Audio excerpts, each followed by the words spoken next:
The diamond necklace caught the light like it had been waiting all year for this moment. $15,000 worth of sparkle dangled from Ashley's throat, while she squealed like someone had just handed her the crown jewels.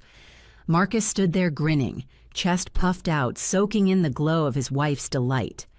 "My husband knows how to treat a lady," Ashley cooed, turning her head this way and that so every camera in the room could capture the glint of her new treasure.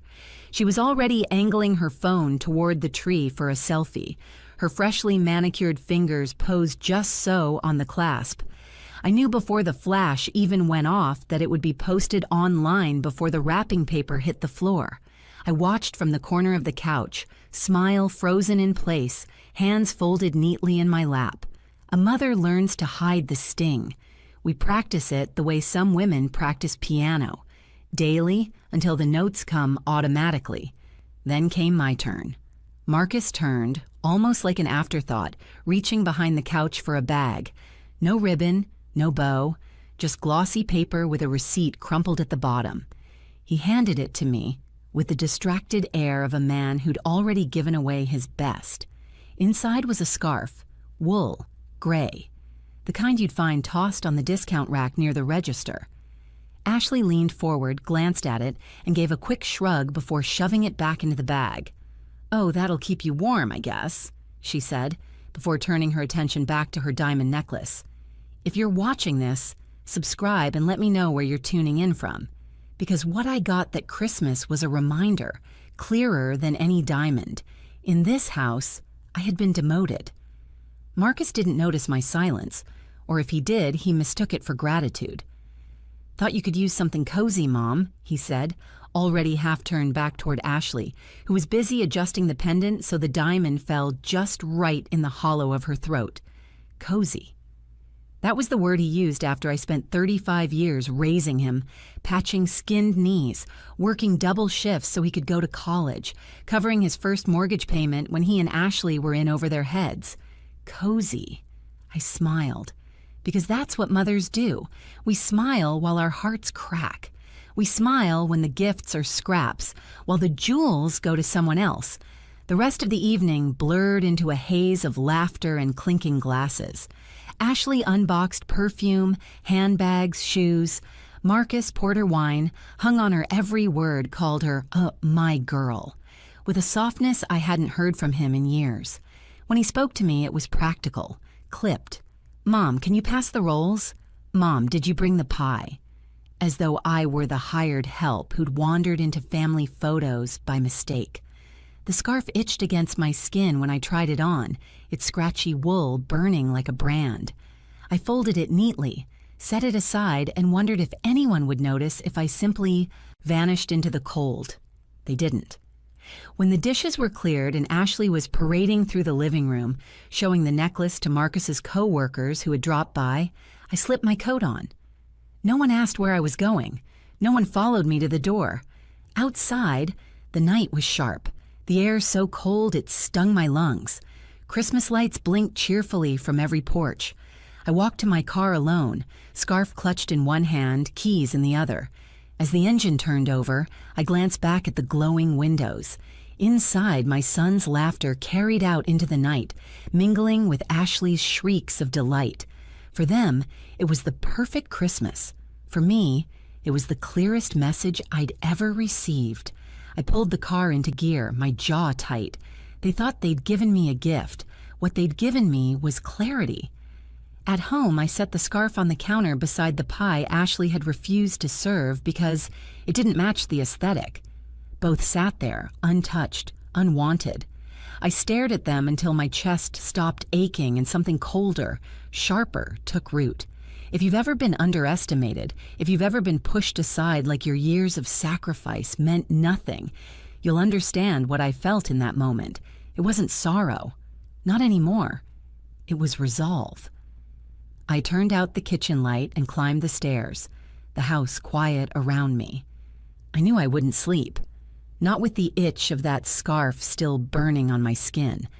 And I was right. I didn't sleep. Instead, I lay awake, replaying every moment, every slight, every smirk from Ashley, every dismissive shrug from Marcus. By dawn, one thought pulsed through me with the steady tick of the clock on my wall. They thought they could hand me scraps and I'd stay quiet, but by morning, their perfect little world would start to unravel. The house was too quiet when I came home that night. Funny how silence can be louder than laughter when it's laced with disappointment.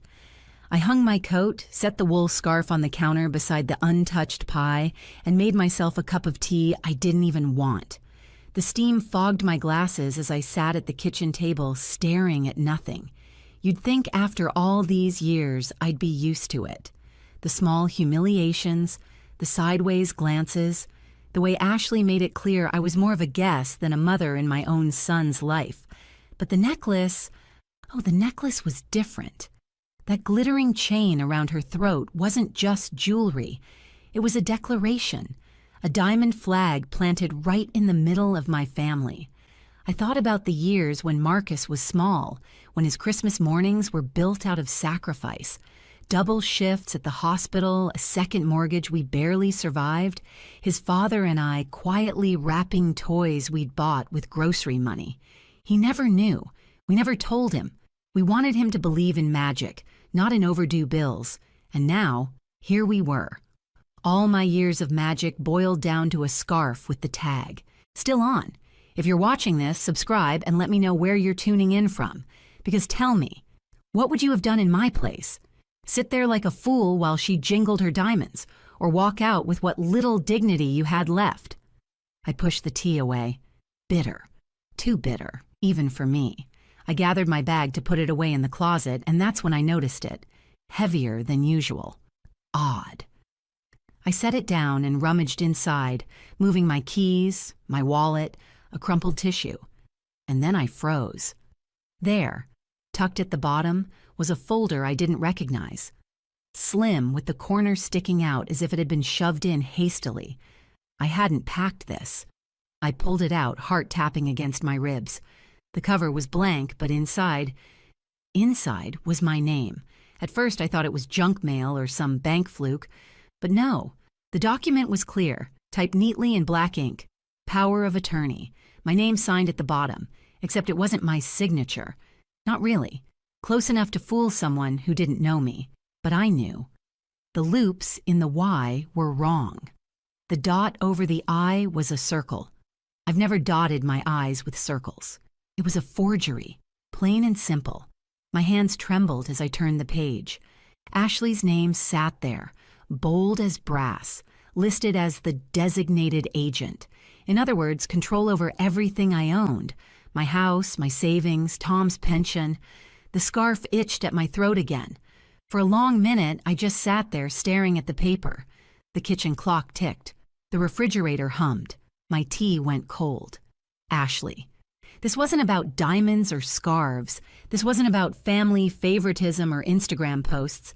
This was about power, control. She wasn't satisfied with Marcus's money. No, she had her eyes on mine. I thought back to little comments she'd made over the months. Harmless at the time. I'd brushed them off. This house is so big for just one person, don't you think? Estate planning is important. You don't want the state making decisions for you. Marcus and I just want to make sure you're taken care of. Taken care of? Right. Like a horse that's led to pasture before it's put down. My fingers tightened around the folder. Rage pulsed in me like heat from a furnace. But underneath that, something sharper. Clarity. If Ashley thought she could erase me with a forged signature, she was more foolish than I'd given her credit for. I slipped the paper back into the folder, carried it to my bedroom, and laid it flat on my desk. Then I took out my phone and snapped picture after picture. Every page, every forged letter. Proof. Because if there's one thing I've learned in 70 years, it's this. Never confront a snake empty-handed. I locked the folder in my desk drawer. Back downstairs, I sat at the table again, scarf still on the counter beside the pie. Both unwanted, both symbols of how far I'd fallen in Marcus's life. But not for long.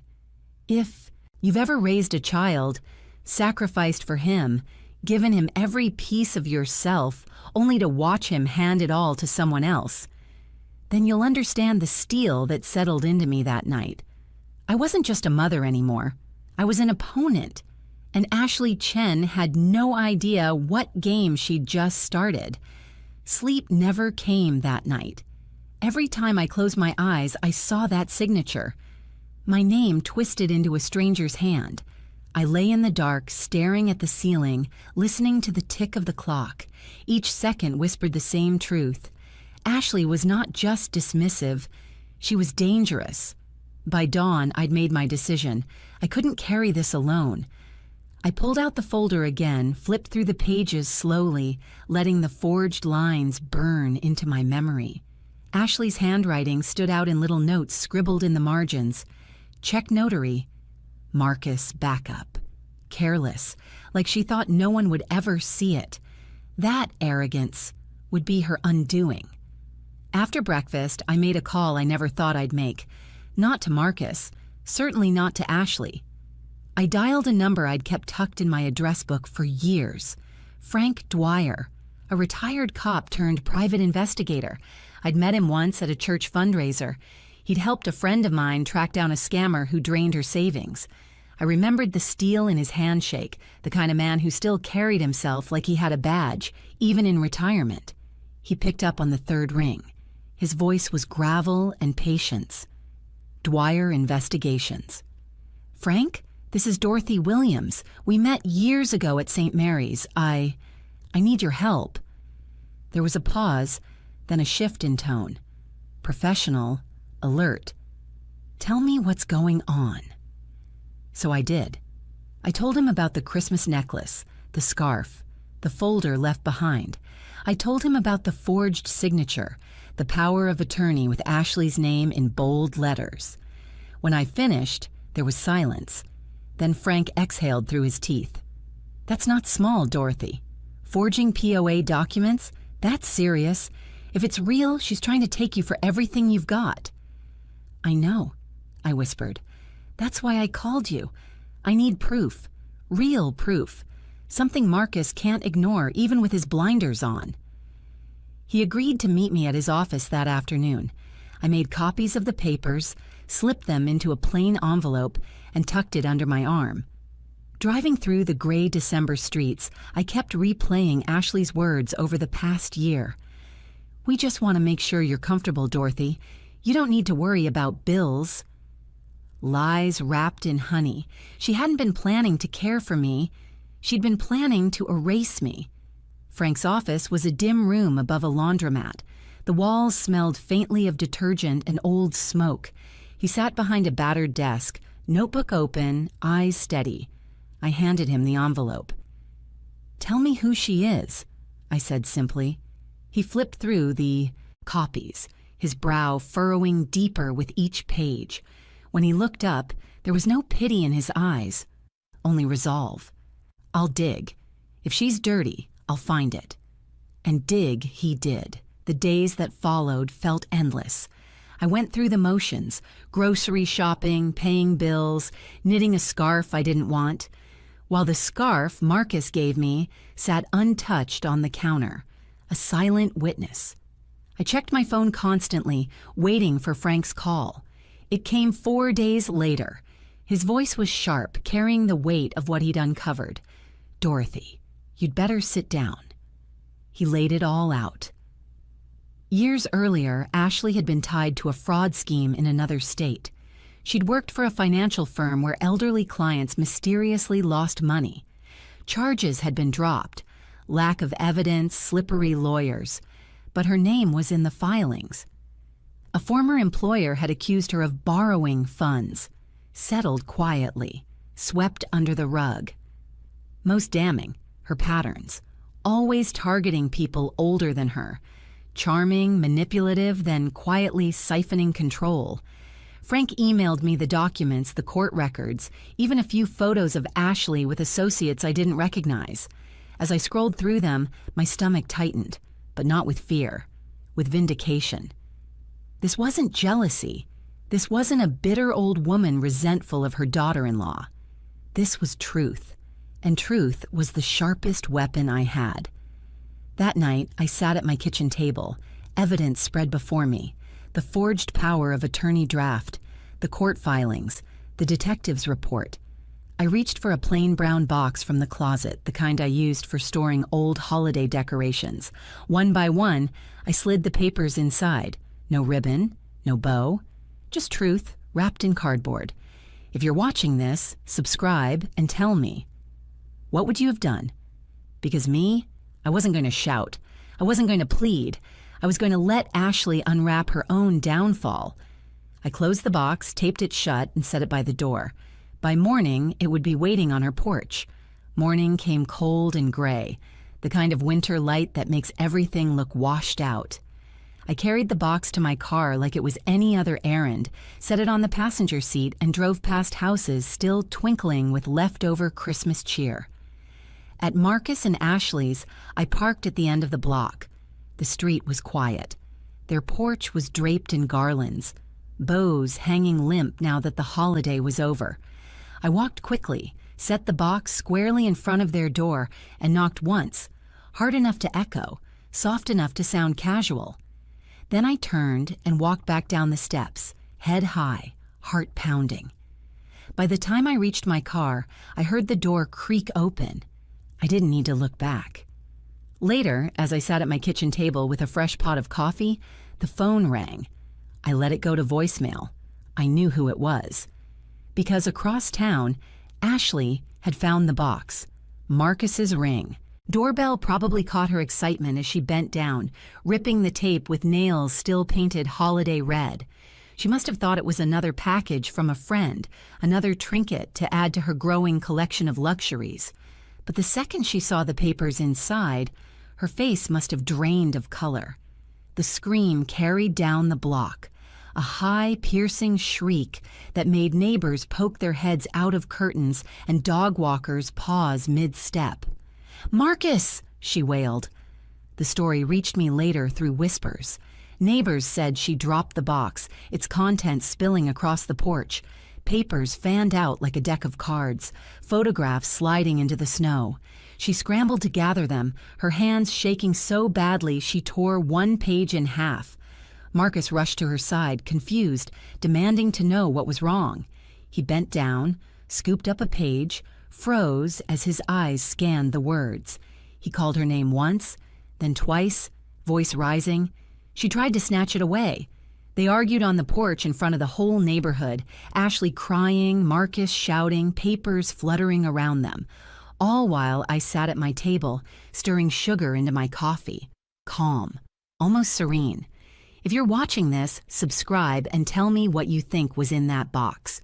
Because believe me, it wasn't jewelry, it wasn't perfume, it was something far heavier, something Ashley never wanted Marcus to see. I imagined the way her hands trembled, the way her perfect image cracked in front of everyone. For once, she wasn't the elegant wife with the diamond necklace. She was just a woman caught red-handed, and she knew it. Marcus's voice must have carried. Neighbors said they heard his anger echo across the street. "What is this, Ashley? Where did this come from?" She sobbed, tried to explain, called it a mistake, old paperwork, lies planted by someone who hated her. But Marcus wasn't buying it. Not this time. The box had done its work. By evening, my phone lit up with his name. I let it ring until the voicemail clicked on. His voice filled the kitchen, tight and suspicious. "Mom, we need to talk. Tomorrow, you, me, and Ashley. Don't make any plans." I deleted the message without listening to the rest, because what Marcus didn't understand yet was that the talking part was over. The box had already spoken. The morning after the box landed on their porch, I could almost feel the storm rolling toward me. The scarf still sat on my counter, a reminder of where all this began. I folded it neatly, set it aside, and waited. At Marcus's house, chaos reigned. Ashley hadn't slept. I knew that without needing to see it.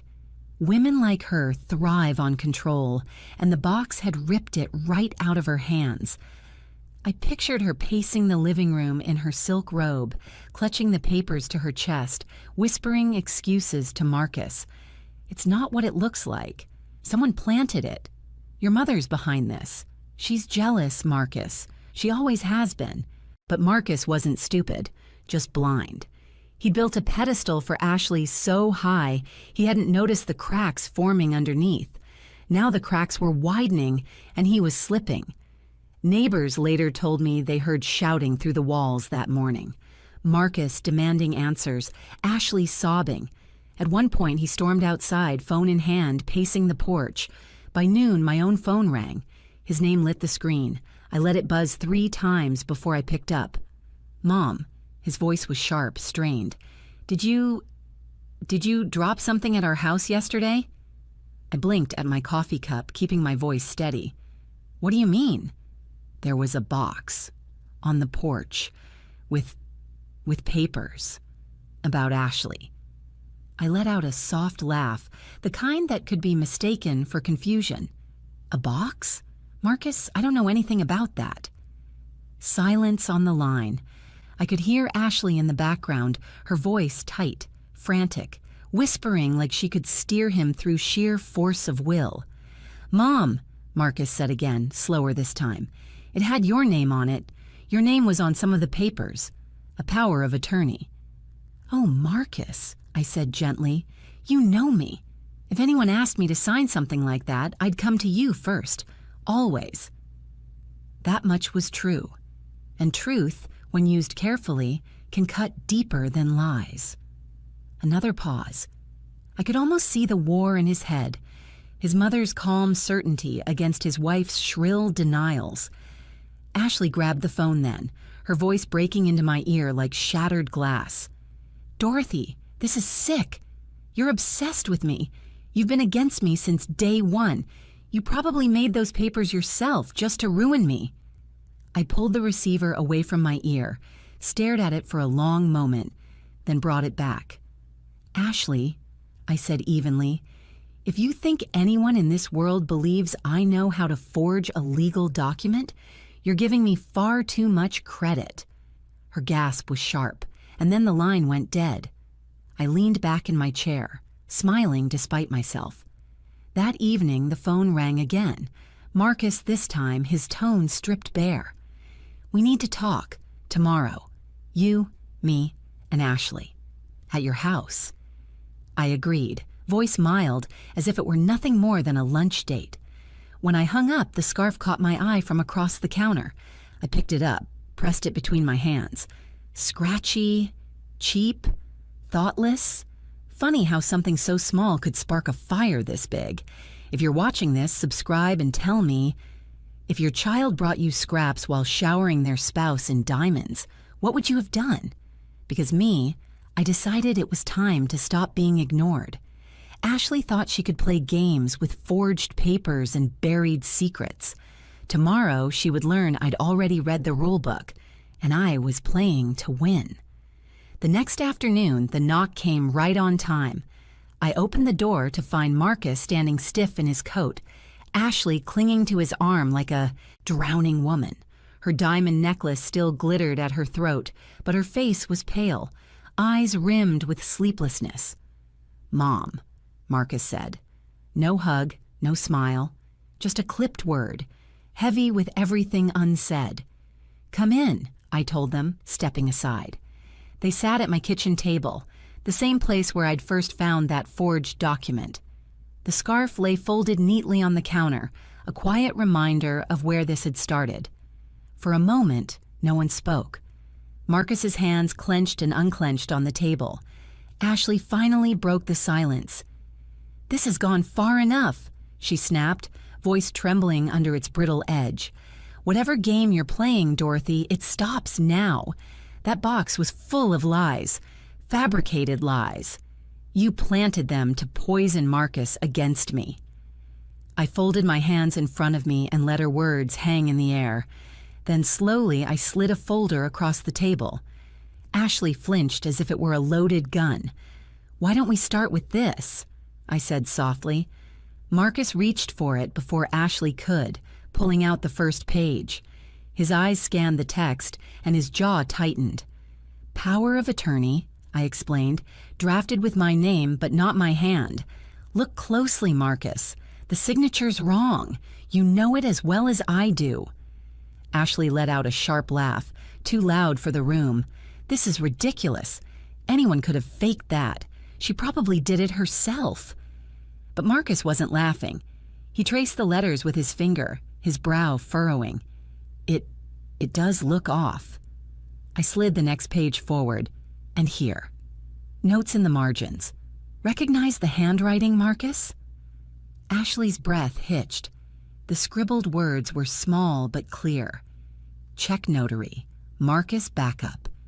He looked up at her, confusion turning to something colder. "Ashley," she sputtered, "it's not mine. She's trying to frame me." I reached into the folder again and pulled out another document. This one stamped with a court seal. And what about this? I laid out the detective's report, copies of court filings from another state.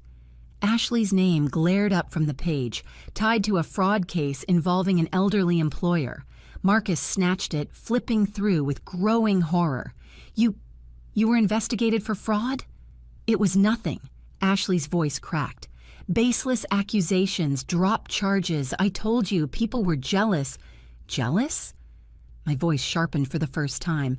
"Is that what you call it when money vanishes from old men's accounts?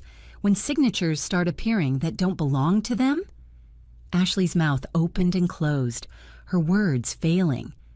Marcus's face had gone ashen.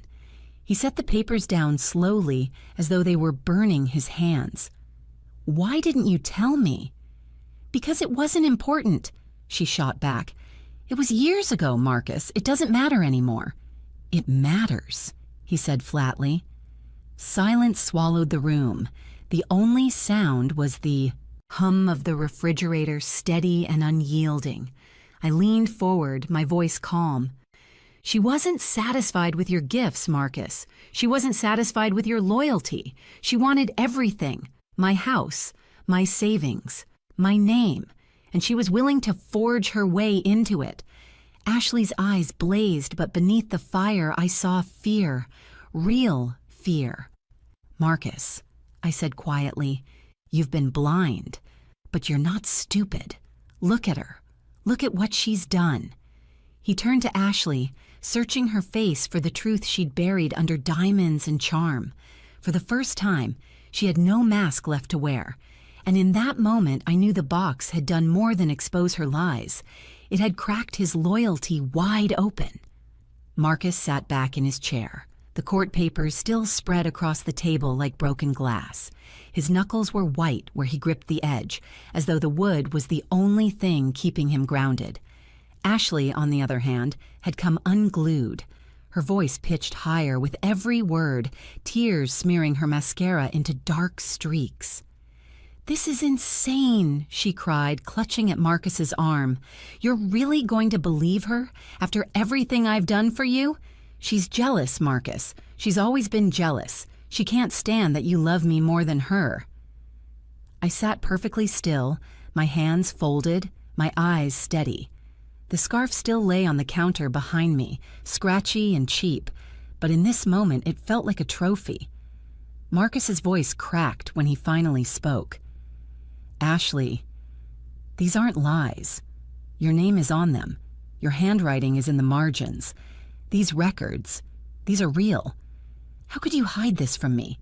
"I didn't hide anything," she screamed. "They twisted everything. Those charges were dropped. Do you know what it's like to be a woman working in finance? Men will say anything to drag you down."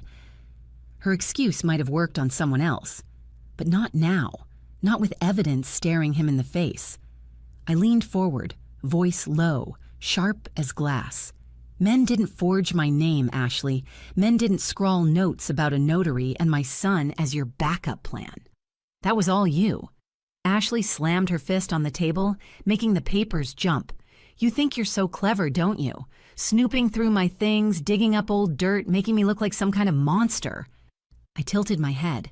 "Monster? I never said that. But it's interesting that's the word you chose."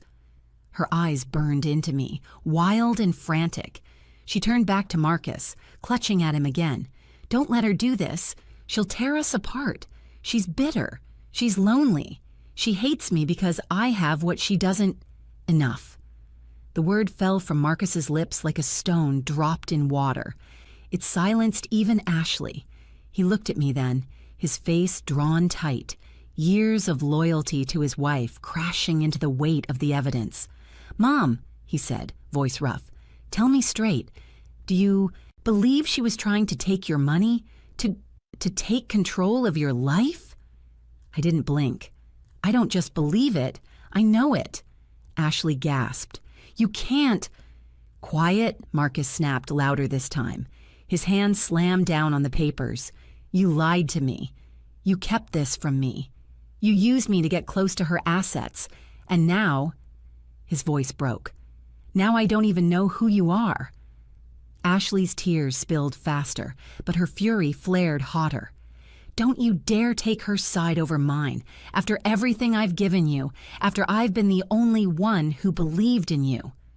I rose then, slow and deliberate, letting my chair scrape back across the floor. My voice cut through the room, calm but deadly. "You gave him diamonds, Ashley. You gave him laughter and sparkle and all the things money can buy. And what did you give me? Scraps. A scarf you couldn't even bother to wrap properly. And now I see why. Because in your eyes, I was already gone, already erased. Just another old woman you could push aside on your way to the bank." Ashley's face twisted, but she had no retort ready this time. I took a breath, steady. "Marcus, I'm not asking you to choose between us. The evidence already chose. All I'm asking is that you open your eyes and see who's been standing next to you all this time." The silence that followed was thick, choking. Ashley's sobs echoed in it, sharp and ugly. Marcus pressed his hands to his face, then dragged them down slowly, as though peeling away the last of his denial. When he finally looked up, his voice was quiet, trembling. "Ashley, is it true?" And for the first time since I'd known her, Ashley Chen had no answer. For a long moment, the kitchen was nothing but silence. Marcus's question hung in the air like smoke. "Is it true?" Ashley's mouth opened, closed, opened again. No words came. Her eyes darted from his face to mine, frantic, desperate, hunting for a lifeline that wasn't there. Marcus's hands curled into fists. "My God," he whispered, "all this time, you lied to me. You lied about everything." Ashley lunged forward, grabbing his sleeve. "No, Marcus, listen, please. This is your mother twisting things. She's always hated me, you know that. She planted those papers. She's trying to destroy us." But her voice cracked in the middle, betraying her. He yanked his arm free. "Stop, just stop." His voice was cold now, stripped of affection. I stayed quiet, letting the silence do the work. Sometimes the hardest blows don't come from shouting. They come from stillness. Marcus gathered the papers with trembling hands, stacking them into a neat pile as if order could make sense of the chaos. "These are going to the police," he said flatly. Ashley's face drained of color. "No, you can't. Marcus, if you do that, it'll ruin everything. Our reputation, our future, me." He shot her a look so sharp it cut her off, mid-sentence. "You ruined it yourself." Her sobs broke then, messy and loud. She tried again to reach for him, but he pushed back his chair and stood. "I trusted you," he said, voice raw, "and you made a fool of me." He turned to me then, eyes weary, ashamed. "Mom, I don't even know what to say." I met his gaze, steady but not unkind. "Then don't say anything yet. Actions will speak louder."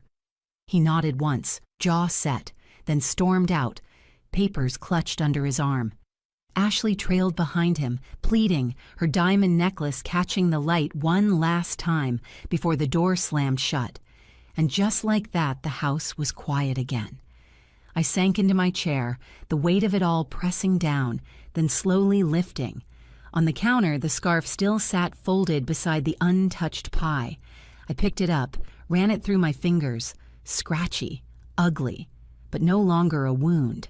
Now, it was a reminder that sometimes Being underestimated is the sharpest weapon of all. I folded the scarf carefully and set it back down. For the first time in weeks, my chest didn't ache. If you're watching this, subscribe and tell me in the comments. What would you have done if you found out your own daughter-in-law was plotting to erase you? As for me, I chose the truth. Not diamonds, not scarves, not silence. Truth. And in the end, it shone brighter than any necklace Ashley ever wore. Because you can cover lies in glitter. You can wrap them in red bows. But when the box is opened, the truth will always cut deeper.